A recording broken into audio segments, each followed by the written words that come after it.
আমরা ভারতবর্ষের সংবিধানে আমাদেরকে যেরকম মৌলিক অধিকার দেওয়া হয়েছে ঠিক সেই মৌলিক অধিকার অনুযায়ী আমরা আন্দোলন করব। যাই হোক, আরো তোমাকে এই ওয়াকফ বিল সম্পর্কে বিস্তারিতভাবে কথা বলার জন্য আমাদের অনেক মৌলবী সাহেবরা রয়েছেন, তারা বলবেন। কিন্তু আমরা এইখান থেকে সবাই প্রতিজ্ঞা, হাজার লক্ষ লক্ষ মানুষ রাস্তার মধ্যে 10-12 কিলোমিটার করে পায়ে হেঁটে এই কালা আইনের বিরুদ্ধে বিক্ষোভ জানিয়েছে। আর আমরা তো আজকে অনেক দেরিতে শুরু করেছি এই সমাবেশ, এই বিক্ষোভ আজকে আমাদের এখানেই শেষ হবে না। যতদিন পর্যন্ত আমাদের শরীরে রক্ত থাকবে আর এই মোদী সরকার এই কালা আইনকে বাতিল করবে না, ততদিন পর্যন্ত আমাদের এই লড়াই জারি থাকবে। থাকবে তো ইনশাআল্লাহ?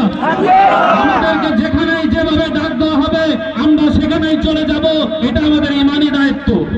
এবার আপনাদের সামনে খুব সুন্দর ওয়াকফ সম্পর্কে আলোচনা করবেন চৌরাবাড়ি বানাত মাদ্রাসার শিক্ষক মৌলানা আব্দুল লতিফ সাহেব।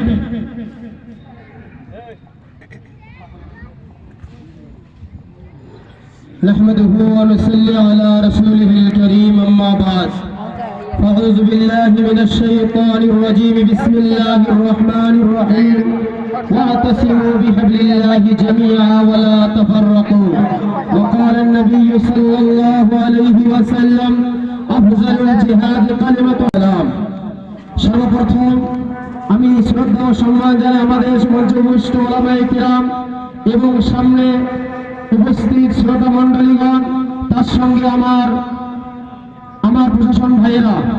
আজকে আমরা যে উদ্দেশ্যে এখানে সমাবেশ করতে এসেছি, এটা আমাদের মেন উদ্দেশ্য হলো ওয়াকফ সম্পত্তি নিয়ে। আমরা জানি ওয়াকফ সম্পত্তি এটা মুসলমানদের সম্পত্তি। এই ওয়াকফ সম্পত্তি এটা আমাদের ভারতবর্ষের মুসলমানদের দান করা সম্পত্তি।